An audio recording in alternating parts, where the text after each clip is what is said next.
자, 이제 313페이지 봅니다. 주해전은 2019년 12월 31일 결산 정리 과정에서 12월 중에 발생한 급여 100만원을 인식하는 수정 분기를 하지 않았다는 사실을 발견했다. 아래 각각의 오류 발견 시점에 따른 오류 수정 분기를 하라 이렇게 되어 있습니다. 자, 오류 발생 연도인 2019년도 장부가 마감되기 전에 오류를 발견했다. 그러면 정리해 주면 되죠. 급여, 미지급 급여 이렇게 해주면 되고, 자, 이게 이제 왼쪽하고 같이 봐야 되는데, 그 왼쪽에 312페이지에 박스 보면 오류 발생 연도 해가지고 오류가 발생한 연도의 장부가 마감되지 않았다. 자, 그러면 오류 발생 연도의 장부를 수정한다 했잖아요, 그죠? 그러면 급여 100만원 계산하고 대비는 미지급 급여 이렇게 그냥 바로 수정하면 되죠. 자, 근데 두 번째 오류 발생 연도인 2019년 장부가 마감된 후에 오류를 발견했다. 자, 그러면 어떻게 한다? 오류가 발생한 연도의 장부가 마감되었다면 해서 왼쪽에 보면 이때는 오류 발생 연도의 재무상태표 계정과 이익잉여금을 수정한다 이렇게 되어 있죠. 이익잉여금을 수정한다. 자, 그러면은 2019년 장부가 마감된 후에 됐다. 그러면은 일단 중대한 오류인 경우에 밑에 그 별 표시 보면은 소급법을 적용해서 기초 이익잉여금의 수정 항목으로 오류가 수정 항목으로 자, 정리를 해주고, 오류가 중대하지 않다고 판단되면 단기법으로 영업의 손익 항목으로 처리를 한다 이렇게 되어 있습니다.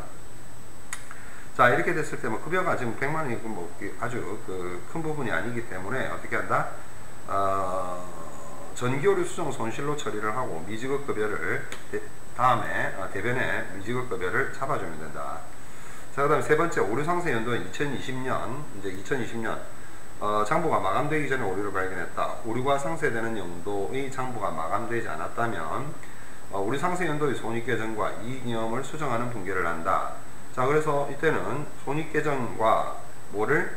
이익잉여금을 수정한다. 마찬가지로 이때도 차변에 전기오류 수정 손실로 잡아주고 대변에는 이제 현금이 나갔겠죠. 그러니까 원래는 차변에 급여 100만원, 대변에 현금 100만원 돼야 되는데 그걸 전제 마감되기 전에 오류 상세 연도로 와서 확인을 했으니까 전기오류 수정 손실 100만원 이렇게 잡아줬다는 거죠. 자, 오류 상세 연도인 2020년 장부가 마감된 후에 오류를 발견했다. 자, 왼쪽에 보게 되면 오류가 상쇄되는 연도의 장부가 마감되었다면 분기에 필요 없다 이렇게 되어 있죠. 자, 그래서 비교 재무제표 작성 시에 주석사항이다 이렇게 되어 있죠. 그래서 오류를 수정하는 분기를 하지 않는다. 즉 2년에 걸쳐서 자동 상쇄된다. 그러나 비교 재무제표를 작성하는 경우 이 내용을 수정하고 그 내용을 주석으로도 보고를 한다 하는 겁니다. 그 다음에 그 밑에 이제 주해전은 2018년 1월 1일 2년분 보험료 24만원을 승급하고 모두 비용 처리한 상태에서 승급 비용을 인식하는 수정 분기를 하지 않았다는 사실을 발견했다. 자, 아래 각각의 오류 발견 시점에 따른 오류 수정 분기를 하라 이렇게 되어 있습니다. 자, 오류 발생 연도인 2018년 장부가 마감되기 전에 오류를 발견했다. 마감되기 전에 어떻게 합니까? 바로 장부 수정해 주면 되죠. 자, 보험료 지금 2년치를 갖다가 정리를 했으니까 1년치는 빼줘야 되겠죠. 그래서 1년치 보험료 대변으로 가고 나머지 차변에는 뭐로 처리한다? 선급 보험료로 처리하죠. 자, 오류 발생 연도인 2018년 장부가 마감된 후에 오류를 발견했다. 자, 등장하는 것보다 보험료 대신에 전기 오류 수정 이익이라는 계정이 등장하죠. 이때도 마찬가지로 중대한 오류인 경우에는 소급법을 적용해서 기초 이익잉여금의 수정 항목으로 처리를 하고 오류가 중대하지 않다고 판단되면 단기법으로 영업 외 손익 항목으로 처리를 하도록 하고 있는 거다 하는 겁니다. 자, 그 다음에 넘어가셔가지고 똑같이 2018년 말에 와가지고 자, 2018년 말은 지금 이번 지금 오류를 발견했다. 2018년 말에 지금 2-1은 또 그 반대로 이렇게 처리를 해주는 경우도 있는데 보험료 12만원을 넣어주고 그 다음에 선급 보험료 12만원을 대변으로 다시 보내주는 이런 회계 처리도 할 수도 있다. 자, 그 다음에 오류 상세 연도인 2019년 장부가 마감되기 전에 오류를 발견했다. 자, 그러면 오류 상세 연도에 전기 오류 수정 이익으로 잡아주면 되고, 자, 마감된 후에 오류를 발견했다. 뭐 한다는 거죠? 분기 필요 없다 하는 얘기죠. 자, 비자동 상세 오류입니다. 자, 이건 어느 한 회계기간에 발생한 오류가 다음 연도에 자동적으로 반대가 되는 거죠. 자동적으로 상쇄되지 않고 일정 기간 계속해서 존속하는 오류를 말하는데 뭐 감가상각비 누락이라든지 대손충당금 설정 누락 또는 과대 과속 예상 등 이런 경우가 있는데, 이때는 오류가 완전히 상쇄되기 전까지는 장부가 마감되었는지 여부와 관계없이 오류를 발견하였을 때 이를 수정하는 분개가 필요하다. 자, 그 다음 오류 발생연도 장부 마감 이전에 오류가 발생되었다면 역분개를 하면 되는 것이죠. 오류 발생연도 장부 마감 이후에 발견되면 누적 효과를 정기오류 수정 손익으로 처리를 해줍니다. 기간이 충분히 경과해서 오류가 완전히 상쇄된 경우라면 오류 수정을 위한 분개가 필요하지 않다 하는 거죠. 자, 비자동 상세 오류의 대표적인 감가상각비 오류를 보게 되면 주한심은 2019년도의 회계 자료를 감사하던 중에 2019년 1월 1일에 100만원을 주고 구입한 기계장치를 구입한 시기에 전액 비용 처리하였다는 사실을 발견했다. 이 기계의 내용 연수는 5년, 잔존가치는 취득 원가의 10%로 추정하였으며 정액법으로 상각을 합니다. 아래 각각의 오류 발견 시점에 따른 오류 수정 분개를 하라 이렇게 되어 있죠. 자, 오류 발생 연도인 2019년 장부가 마감되기 전에 오류를 발견했습니다. 자, 이때 이제 이걸 마감되기 전에 발견했을 때는 어떻게 한다 했다?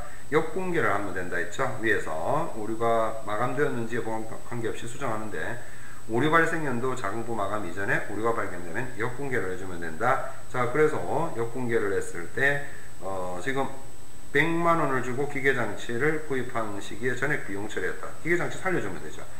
대변의 기계 구입비, 그걸 비용 처리했으니까 대변으로 날려주면 되는 거고, 자, 자산 처리를 했으니까 뭘 정리해야 된다? 감가상각비 정리해줘야 되겠죠. 그래서 감가상각비 18만원이 등장하고 누계액 18만원.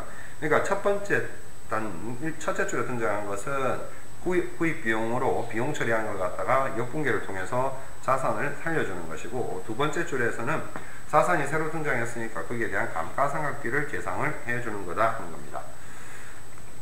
오류 발생 연도인 2019년 장부가 마감된 후에 오류를 발견하는 경우입니다. 자, 기계장치가 100만원, 마감된 후에는 기계장치 살려주고, 그다음 누계액, 이제 감가상각비를 계상하는 게 아니라 누계액을 넣어주는 거죠. 누계액을 넣어주고, 나머지 금액은 정기오류 수정 이익으로 잡아준다. 이건 뭐죠? 과거에 우리가 100만원을 전부 비용 처리했던 걸 갖다가 실제로는 감가상각비 18만원만 했어야 되잖아요. 그죠? 근데 나머지 82만원은 그 수정 이익으로 해가지고 살려줘야 된다. 자, 오류 상세 연도인 2020년 장부가 마감되기 전에 오류를 발견했다. 자, 그러면 이때 이제 늦게 발견한 거죠. 그래서 기계장치에 살려줘야 되겠고, 감가상각비 누계액 18만원은 넣어줘야 되겠고, 정기오류 수정 이익 82만원 넣어줘야 되겠죠. 그 다음에 상각 누계액 18만원 추가로 단기 거 넣어줘야 되겠습니다. 자, 그러니까 뭐 일단 단기 거 넣어주는 18만원 요거 넣어줘야 된다는 거죠. 이렇게 앞에 안 했던 거 계산한 거 하고, 그 다음에 추가적으로 단기 거 2020년 장부가 마감된 후에 오류를 발견했다 이러면은 앞에 누적된 36만원 넣어주고 정기오류 수정이익 64만원 잡아주면 된다 하는 겁니다. 그 다음에 316페이지를 한번 보죠. 일단 뭐 이번 시간까지 하면 이 뒷부분까지 정리가 되는데, 어차피 또 이제 그 다음 주에 여러분들이 그 마지막 주에는 시험을 보는 거니까, 지난번 이제 시험 범위 다음부터 177페이지 비유동자산부터 시험을 볼 건데, 시험 출제 문제를 중심으로 해서 다시 한번 체킹을 하도록 할 겁니다. 자, 316페이지에 수익과 비용을 회계장부에 기록할 귀속기간을 결정하기 위한 기준을 뭐라고 합니까? 인식기준이라고 하죠. 인식이라고 하죠. 회계상 비용은 수익과 인과관계를 조차 인식하는데, 이걸 뭐라고 합니까? 수익비용 대응의 원칙이라고 하죠. 수익비용 대응. 자, 뭐 이런 표현들은 앞에서 본문에서 다 등장을 했었으니까 금방금방 할 거예요. 자, 그 다음에 대응에는 매출원가와 같은 어떤 거죠? 직접 대응이 있죠. 직접 대응과 감가상각비가 체계적이고 합리적인 방법을 통해서 기간별로 배분하는 뭐가 있습니까? 간접 대응이라는 게 있죠. 간접 대응. 회계상 이익금액의 계산 시 비경사 항목을 포함시킬 것인가의 여부에 따라 포괄주의와 단기 업적주의의 주장이 있죠. 순이익은 일정 기간 동안의 총수익에서 총비용을 차감한 금액을 의미하는 거죠. 6번 수익을 얻기 위해서 당해 기간 중에 소멸한 원가를 뭐라고 하죠? 비용이라고 하죠. 소멸한 원가 중 수익을 얻지 못한 부분은 손실이라고 하고, 이는 주요 경영활동 이외의 거래나 사건으로부터 발생하는 경제적 효익의 유출분이 되겠죠. 8번 기업의 수익과 비용은 각각 현금의 수익과 지출을 기점으로 기록될 수도 있는데 이와 같은 회계 처리를 뭐라고 합니까? 현금주의에 의한 회계 처리다 이렇게 표현을 하죠.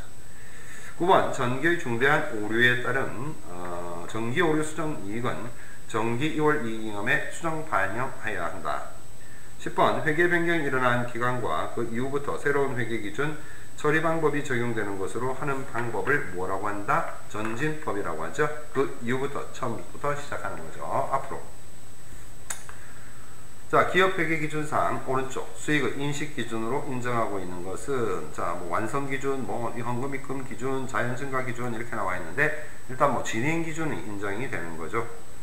자, 이번 청운상에는 해전상에 판매를 위탁하기 위해서 상품 25만 원을 적송하고 운임 3,000원을 지급했습니다. 자, 그러면 자, 여기서는 적송하면서 3,000원 지급했으니까 적송품의 가격은 25만 원에 3,000원을 단 25만 3,000원이 되는 것이고 그 다음에 매입했던 게 나가는 거니까 25만 원 하고 현금 3,000원 이렇게 처리를 하시면 됩니다.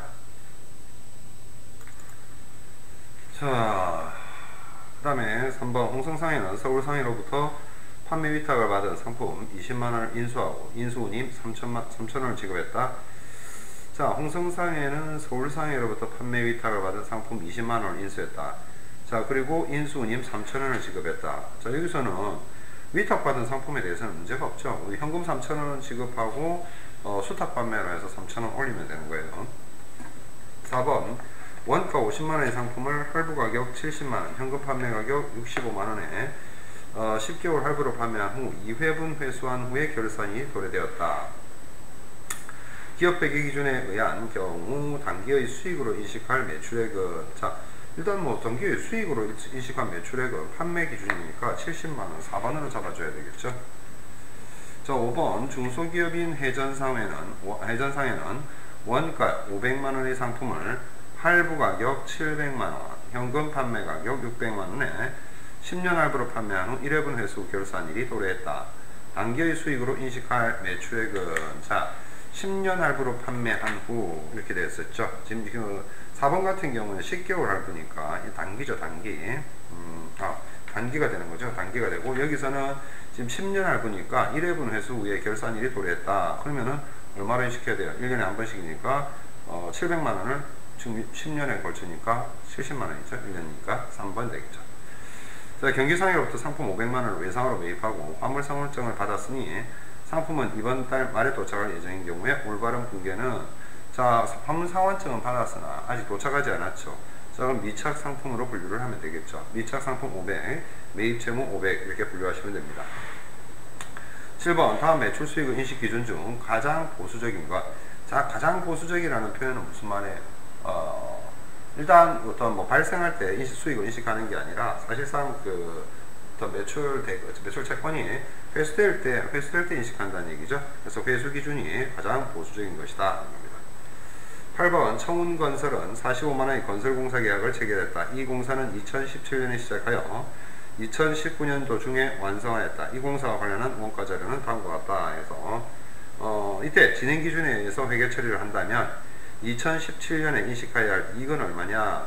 자, 이제 이런 문제를 보게 되면 이익을 묻고 있는 건지 수익을 묻고 있는 건지를 절박하게 봐야 되겠죠. 자, 그러면 지금 45만원의 건설공사 계약을 체결했는데 실제 원가 발생액은 20만원이고 완성에 소요될 추가 원가 추정액이 얼마죠? 10만원이죠. 자, 그러면 추가 공사가 그러니까 3분의 2가 지금 진행이 된 거죠. 2017년도에 3분의 2가 진행됐으니까 수익으로 인식할 금액은 도급공사 금액인 45만원을 3분의 2에다가 45만원을 곱해주면 30만원이 나오죠. 자, 30만원이 뭐가 된다? 이게 수익이 되는 것이고 실제 원가 발생액은 20만원이니까 이게 뭐가 된다? 비용이 되겠죠. 그래서 이렇게 수익에서 비용을 빼서 10만원을 이익으로 인식하시면 된다 하는 겁니다. 9번 진행기준 적용 시에 공사 이익의 계산에 포함되지 않는 항목은 자, 공사 계약금액, 총공사 예정원가. 자, 공사 이익의 계산에 포함되지 않는다. 이익 계산하려면 수익이 있어야 되겠고 그 다음에 비용도 있어야 되겠죠. 자, 그래서 총공사 예정원가, 단기 발생한 총원가 이런 부분들은 다 들어가야 되겠죠. 공사 계약금액 이렇게 해서 나와 있는데 단기 중도금 수령액은 뭐 공사 이익 계산하는 데는 전혀 관련이 없다는 겁니다.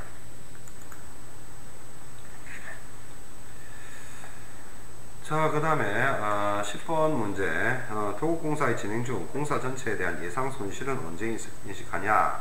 자, 예상 손실은 항상 우리가 이제 비용 같은 경우는 빨리빨리 인식하는 거죠, 일반적으로. 그래서 예상 즉시 인식을 하도록 하고 있습니다. 그죠? 자, 다음 중 기업 회계 기준상 회계 변경 사유에 해당하지 않는 것은 이렇게 나와 있죠. 회계 변경 사유입니다. 자, 1번 재무적 기초를 견고히 하기 위해서 필요하다고 인정되는 경우. 두 번째, 기업 환경의 중대한 변화 또는 새로운 정보에 의해서 기간 손익의 배분을 적정히 하기 위해서 필요하다고 인정되는 경우, 회계 규정 등에서 새로운 회계 처리 기준을 채택한 경우. 자, 이런 경우가 회계 변경 사유에 해당이 되는 것이고, 이익을 줄이고자 후입선출법에서, 선입선출법에서 이익 줄이고자 하는 건 안 되죠. 그죠? 이익 줄이고자 하는 건 안 된다. 자, 그 다음에 기업 회계 기준에서 정하고 있는 회계 추정의 변경 어떻게 기억하라고 했다? 추진 이렇게 기억하라고 했죠. 그래서 전진법이다 하는 겁니다. 자, 13번 다음은 회계 변경과 오류 수정에 대한 설명이다. 틀린 것은 자, 회계 기준 등에서 새로운 회계 처리 기준을 채택하거나 기존의 회계 처리 기준을 폐지함으로 인해서 그 변경이 불가피한 경우는 오류 수정이 아니다. 옳은 표현입니다. 새로운 사건이 발생함에 따라 추가적인 정보나 또는 경험에 기초하여 과거의 추정을 변경하는 경우에는 정기 오류 수정에 포함하지 않는다. 3번 회계정보의 추정사항이 당시 상황에서 합리적이고 올바른 추정이었으나 차후에 새로운 사실에 의해서 부정확한 것으로 밝혀지는 경우에는 회계 추정의 변경이다. 네 번째, 일반적으로 인정되지 않는 회계원칙에서 일반적으로 인정된 회계원칙으로 변경하는 것은 이건 오류 수정이 되겠죠. 이걸 회계원칙의 변경이 아니라 오류 수정이 되겠죠. 잘못된 것에서 올바른 것으로. 자, 14번 회계 변경에 대한 회계 처리를 전진법으로 처리할 경우에 저해되는 회계정보의 질적 속성. 자, 과거에 했던 거를 갖다가 없고 새롭게 이제 앞으로 우리가 적용할 것을 전진법이라고 하는데, 그렇게 되면 이제 과거 정보하고 현재 정보하고 비교 가능성이 있어야 되겠죠. 14번에 2번이 된다. 자, 15번 이 회계기간이 경과하면 오류의 영향이 자동적으로 상계되어서 자동상쇄죠. 3차 연도에 오류를 수정할 필요가 없는 오류가 아닌 것은, 그러니까 나머지 보기에는 자동상쇄가 되는 거죠. 차기분 비용을 단기 비용 처리했다. 뭐 이거 두 개 합하면은 결국에 다 다르게 한 거고. 기말재고자산 과대표시. 기말재고자산은 다음 기초에 기초자산을 이제 구성하는 거니까 당연히 자동상쇄가 되고, 차기 매입분 단기 매입 처리. 이것도 마찬가지. 단기 비용을 차기로 이연 처리. 그러니까 두 개의 회계 기간을 합쳤을 때 영향을 주지 않으면 그게 뭐가 된다는 겁니까? 자동상쇄가 된다는 거죠. 사채 발행비 계산 누락은 비용 자체를 누락한 거기 때문에 이게 뭐 자동상쇄가 될 문제가 아니죠. 16번 다음 중 수익 인식 시점으로 틀린 것은 자, 위탁 상품은 수탁자가 매출 시에 수익으로 인식한다. 옳은 표현이고, 자, 2번 일반적으로 상품 판매인가 있는 날이 수익 인식 시점이고, 세 번째 시용품은 구매자가 매입 의사 표시를 한 날이 수익 인식 시점입니다. 할부 판매는 할부금이 수취되는 날을 수익 인식 시점으로 한다 했는데 이거는 이제 아니죠. 할부 판매의 경우에 있어서 단기 할부 판매는 바로 앞에서 문제 봤었죠. 그때 판매한 시점에 전체를 잡기도 하고, 또 장기 할부 판매의 경우에 있어서는 회수하기로 한 시점, 회수 시점에 수익인식 시점으로 합니다. 그래서 장단기에 따라서 다르다. 17번 포괄손익계산서 작성 기준이 아닌 것은 자, 5번에 보게 되면 유동성 배역 원칙이 있는데 이건 재무상태표와 관련된 내용이죠. 자, 수익과 이득을 구분하는 기준은 수익과 이득은 뭐예요? 수익은 주된 영업활동과 관련된 거고 이득은 그렇지 못한 거죠. 따라서 1번에 주된 영업활동과의 관련성을 가지고 구분을 하시면 됩니다. 19번 다음 중 단기 손익에 반영되는 비용 또는 손실이 아닌 것은 자, 단기 손익에 반영되지 않는 것은 뭐예요? 매도 가능 증권 평가 손익의 경우에는 단기 손익에 반영되지 않고 어떻게 된다? 기타 포괄 손익 여기에 들어가죠. 20번 다음 중 영업의 수익에 속하지 않는 것은 3번 자산 수증이익이 되겠죠. 21번 진행 기준에 의해서 수익을 인식하는 경우 단기 발생 공사 원가에 대한 회계 처리는 어떻게 합니까? 공사 원가로 해서 포괄 손익 계산서의 계상을 해줘야 된다. 자, 22번입니다. 공사 진행 기준에 의해서 수익을 인식하는 경우에 단기의 공사 순이익은 어떻게 되느냐? 자, 도급 금액이 1,500이고 단기 발생 호가가 300이고 완성시까지 추가가 얼마죠? 추가가 700이다. 그죠? 자, 그러면 30% 진행됐다는 얘기죠. 그죠? 30%가 진행이 됐으면 도급 금액이 1,500이죠. 그럼 공사 수익은 450으로 인식을 하고 단기 발생 호가가 300이니까 공사 이익은 100만 원만 인식을 하면 되겠죠. 23번 현금 수지와 관계없이 손익이 발생한 시점에서 수익과 비용을 계산하는 이익 측정의 방법을 무엇이라고 하느냐. 자, 이거는 손익이 발생한 시점, 발생이라는 표현이 등장했죠. 뭐가 된다? 발생주의가 되더라. 24번입니다. 포괄손익계사서의 단계별 구분이익 중 마지막으로 표시되는 것은 당연히 당기순이익이 되겠죠. 기업회계기준상 회계 변경에 대한 바람직한 회계 처리는 회계 변경에 대한 바람직한 회계 처리 전진법이 됩니다. 자, 수익은 판매 시점에서 인식하는데 이때의 추정 근거가 될 수 없는 것은 자, 판매 가격이 판매 시점에서 확정되기 때문, 그 다음에 교환이 이루어지기 때문 법적 소유권 이전, 이건 아니죠. 경제적 소유권이라면 맞을 수 있어요. 판매는 기업의 경제활동 중 가장 중요한 활동이기 때문, 그 다음에 대부분의 판매 비용이 판매 시점에서 발생하기 때문이다. 다음 중 포괄주의 주장 근거로 부적절한 것은 뭐냐? 기업의 이익 조작 가능성 배제, 배당 가능 이익의 계산, 이익 창출 능력 평가, 경상 비경상 항목의 구분의 모호함. 기업의 경영 효율 성과의 측정. 자, 요거는 경영 효율은 단기업적주의가 들어가야 맞겠죠. 자, 체계적이고 합리적 배분의 원칙에 따라 비용화되는 것은 자, 보험료. 여러분들이 체계적이고 합리적인 배분 이렇게 하면 감가상각비를 떠올리는데 여기는 답이 없죠. 근데 보험료가 되겠죠. 보험료도 마찬가지입니다. 자본유지적금법. 자, 이건 무슨 말이죠? 기말 자본에서 기초 자본을 빼가지고 증가된 부분만큼을 우리가 단기순이익으로 본다는 얘기죠. 자, 이때의 이익 측정 방법의 특징은 경제학적 이익 개념에 기초한다. 무슨 얘기입니까? 기초보다 기말이 많이 늘었다. 그럼 그게 단기순이익이 생긴 게 아니냐. 이렇게 본다는 거죠. 자, 물론 제가 중요하다고, 중요하진 않다고 얘기했는데, 여기 경제학적 이익 개념, 회계학적 이익 개념을 비교 설명한 것이다. 잘못된 것. 여기서 요 문제 정도만 보면 돼요. 경제학적 이익은 미래지향적 OK. 회계학적 이익은 과거지향적. 왜 그렇죠? 회계학적 이익이라는 것은 이미 회계 처리된 것을 기초로 해가지고 하다 보니까 그렇죠. 자, 그 다음에 경제학적 이익은 직접평가법에 의하고 회계학적 이익은 거래접근법에 의한다. 이렇게 되어 있습니다. 경제학적 이익은 이익의 원천, 어떻게 모르죠, 이건. 회계학적 이익의 원천을 알 수 있는 거죠. 경제학적 이익은 실질적 이익 개념이나 측정이 곤란하며 회계학적 이익은 화폐이익 개념이다. 경제학적 이익은 논리적으로 타당성을 가지고 있으며 회계학적 이익은 객관성을 갖고 있다. 그렇죠. 과거 명확한 데이터를 가지고 하니까. 31번 다음 회계 변경 중 회계 추정의 변경에 해당되지 않는 것은 대손 추정률, 추정력이 나왔죠. 건물 내용 연수 20년에서 30년으로 변경하는 것 마찬가지. 잔존가액 기존보다 2배 증가되도록 변경 추정입니다. 전현자원의 추정 매장량을 변경 그렇습니다. 2번 기말재고자산의 평가 방법을 총평균법에서 선입선출법으로 변경하는 것. 이건 추정의 변경이 아니라 회계처리 방법의 변경이 되겠죠. 다음 두 회계기간을 거쳐 오류의 효과가 자동적으로 조정되는 오류가 아닌 것. 선급비용 과대, 재고자산 과대, 미수수익 계산 누락, 선수수익 과소평가. 자, 그렇지만 4번은 감가상각 오류죠. 요거는 바로 비용 계산하는 부분이기 때문에 이것은 자동 상쇄되는 오류가 안 된다 하는 겁니다. 자, 단기순이익에 영향을 미치지 않는 오류는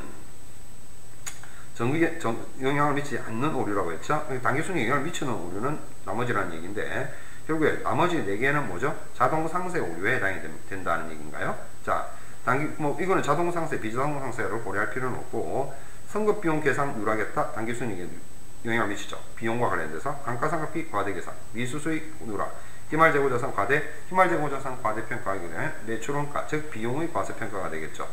자, 근데 5번 같은 경우에는 매출채권을 미수금 둘 다 뭐가 됩니까? 매출채권도 그렇고 미수금도 그렇고 둘 다 자산에 해당하기 때문에 단기순이익에 영향을 미칠 수가 없죠. 미치지 않는 오류에 해당이 됩니다. 자, 이렇게 지금 책을 2번이나 반복을 했고 이번 주까지 해서 지난 그 중간고사 때도 마찬가지였고 교재에서 거의 그대로 내니까 다시 이제 그 출제될 수 있는 문제를 출제될 수 있는 문제를 다음 시간에 객관식 문제를 중심으로 해서 체크를 해줄 테니까 그 문제를 중심으로 해서, 물론 또 거기에서만 100% 낸다고는 생각하지 말고 일단 중요하다고 판단되는 문제를 마지막 주에, 이제 다음 주가 마지막 주가 되겠죠? 다음 주 마지막 주에 정리를 해드리도록 하겠습니다. 그래서 이번 주는 여기까지 정리를 하죠.